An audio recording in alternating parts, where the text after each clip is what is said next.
जानती हूँ कि जिस प्रकार तुमने मेरे कुल का अंत किया है, उसी प्रकार तुम्हारे कुल का अंत भी होगा।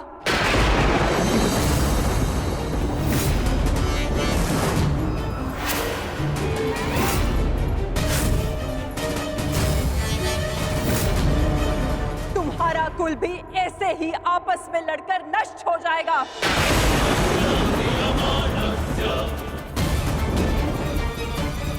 मैं भाग्यशाली हूँ कि मेरे नेत्रों पर पट्टी बंधी है और मैं ये सब नहीं देख पाई, परंतु तुम ये महाविनाश अवश्य देखोगे। तुम स्वयं अपने कुल के महाविनाश का प्रारंभ करोगे वासुदेव।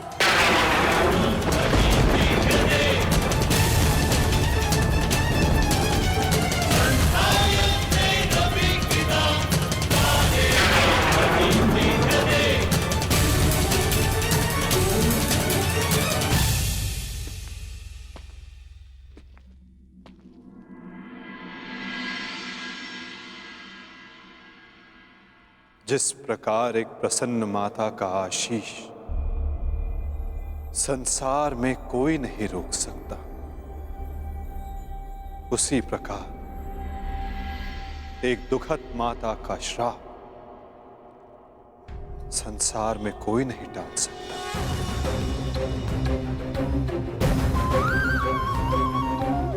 मुझे आपका श्राप स्वीकार है माते।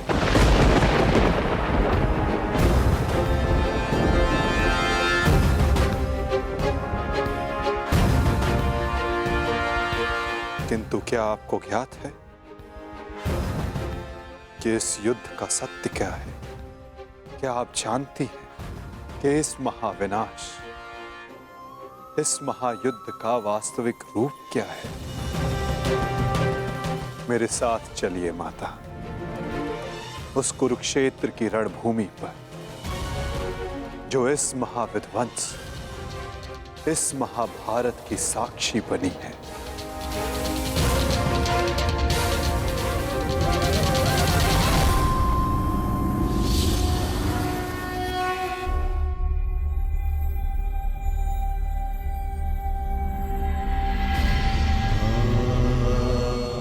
ये दुर्गंध कैसी वासुदेव? ये दुर्गंध उन वीरों के शवों की है जिन्होंने इस महायुद्ध में अपना बलिदान दिया है माता, परंतु जिन्हें अंतिम संस्कार का अवसर भी ना मिला। ये दुर्गंध यहाँ हुए भीषण संहार के एक एक क्षण का अनुभव करा रही है मुझे। तुमने छल से मेरे एक एक पुत्र का वध कराया है वासुदेव। अपने दिए गए श्राप पे मुझे कतई भी पश्चाताप नहीं है। इस युद्ध से किसी को कुछ प्राप्त नहीं हुआ। ये युद्ध सबके लिए दुर्भाग्य ही साबित हुआ है और तुम्हारे लिए भी ये दुर्भाग्य ही साबित होगा। और आज मेरे श्राप के रूप में तुम भी उस युद्ध से दुर्भाग्य ही लेकर जाओगे। जब आप मुझे अपराधी मान ही चुकी हैं, जब आप मुझे दंड दे ही चुकी हैं, तो आप मेरा कोई स्पष्टीकरण भी स्वीकार नहीं करेंगी माता।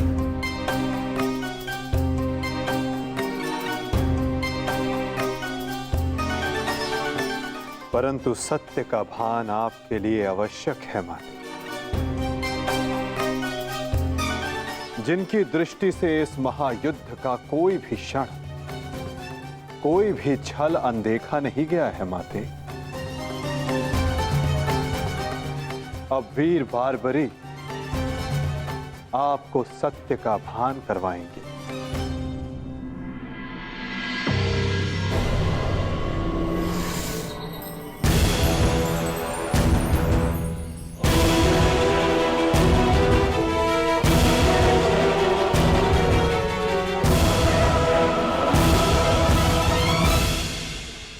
अब आपके समक्ष वीर बारबरीक है गांधार पुत्री,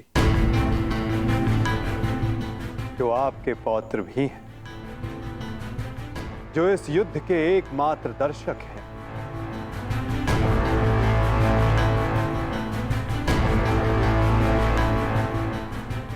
वो बारबरी जिन्होंने अपना शीश दान किया और अमर हो गए,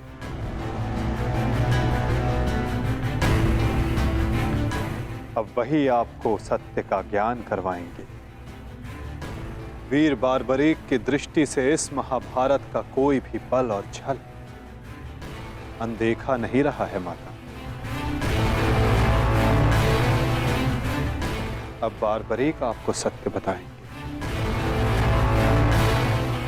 पुत्र बर्बरिक, तुम स्वयं बताओ, क्या वासुदेव ने छल से मेरे पुत्रों का वध नहीं करवाया है?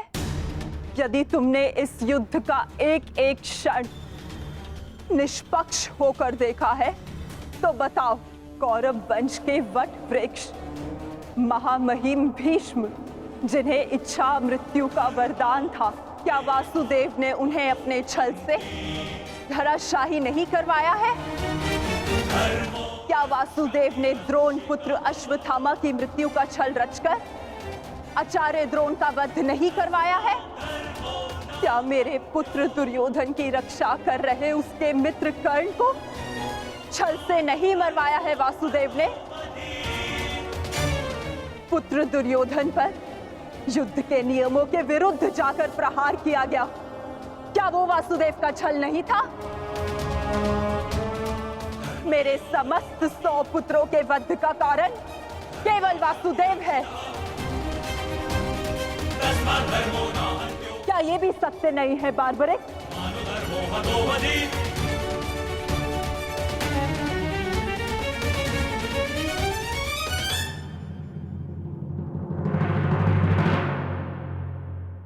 मैं आपसे सहमत हूं माते। ये सब स्वयं वासुदेव ने करवाया।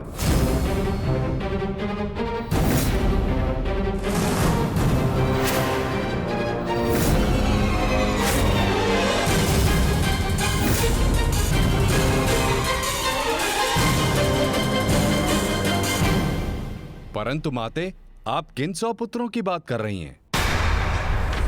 कौन भीष्म, कौन कर्ण, कौन द्रोण और कौन अभिमन्यु? सत्य तो यह है माते कि कुरुक्षेत्र में कोई था तो केवल एक पुरुष, वासुदेव कृष्ण। न कोई भीष्म, न कोई द्रोण और न ही अंगराज कर्ण। जिस पर प्रहार हुए वो वासुदेव ही थे, और जिसने प्रहार किए वो भी वासुदेव ही थे। उनके अतिरिक्त कुरुक्षेत्र में कोई और उपस्थित नहीं था माते।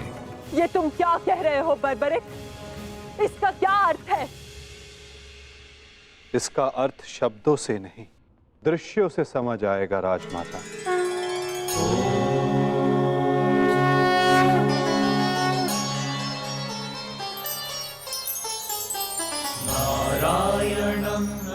इस युद्ध के प्रारंभ से अंत तक हर प्रहार मैंने किया और हर प्रहार मैंने ही सहा।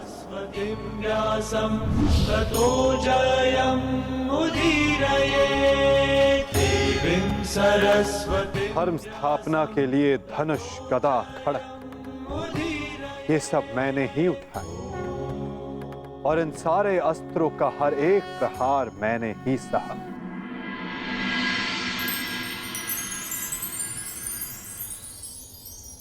बाण चलाने वाला मैं ही था। पितामह!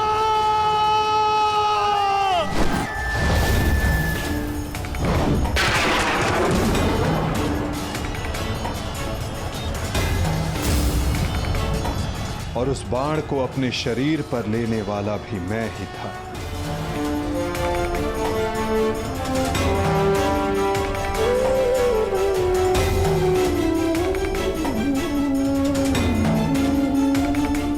महामहिम भीष्म के रूप में भी मैं ही था और अर्जुन के रूप में भी मैं ही था। और सरशैया पर लेटने वाला भी मैं ही था। अभिमन्यु बनकर चक्रव्यूह मैंने ही तोड़ा।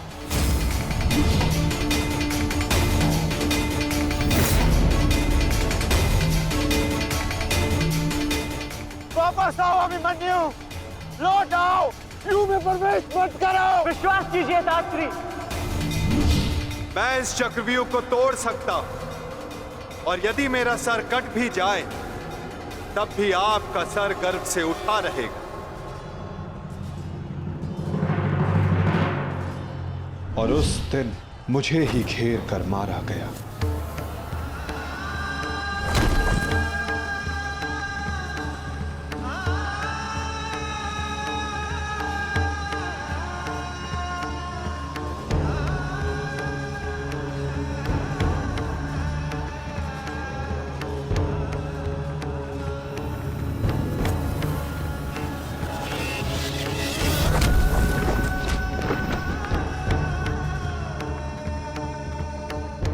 वो मैं ही था जिसने द्रोणाचार्य से कहा कि अश्वत्थामा मारा गया। आपने बिल्कुल सही सुना आचार्य द्रोण। अश्वत्थामा मारा गया। द्रोणाचार्य के रूप में अस्त्र त्यागने वाला भी मैं ही था।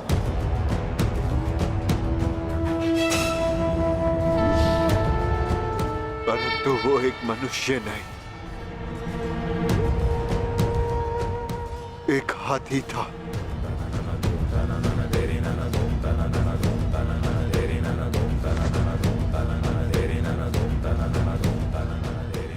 अश्वत्थामा! और दृष्टद्युम्न बनकर मैंने ही स्वयं पर प्रहार किया।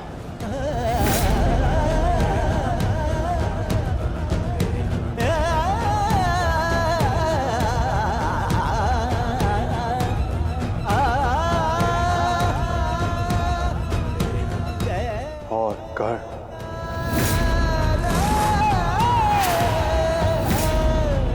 कर्ण के रूप में मैंने ही अपना कवच अपने शरीर से अलग किया।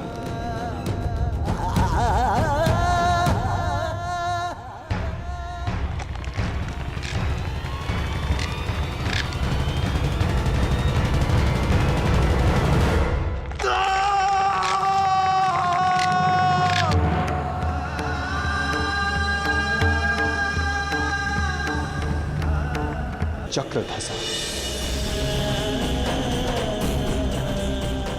और मेरे ही आदेश पर मैंने ही स्वयं पर अंजलि का अस्त्र चलाया। अंगराज को मुक्त करो पार्थ। अंजलि का अस्त्र का प्रयोग करो।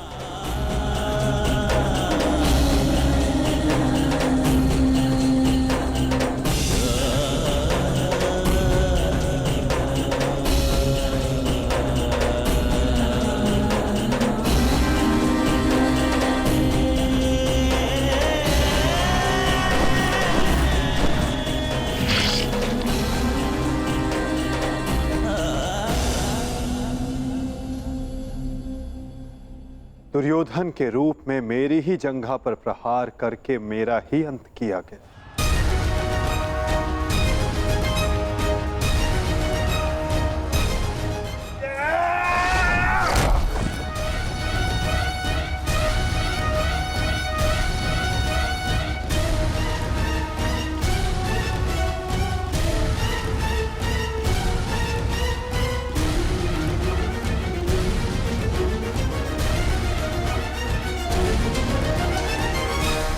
द्रुपद हो या धृष्टद्युम्न, विकोदर भीम हो या अर्जुन, सब में मैं ही था। मैं ही विजयी हुआ और मैं ही पराजित हुआ।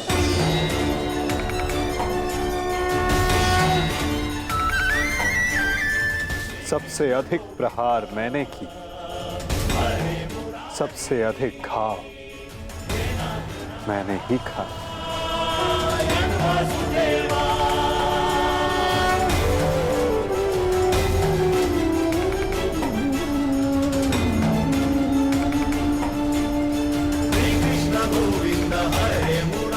अठारह दिनों के इस महासंहार हर बार मृत्यु मेरी ही हुई।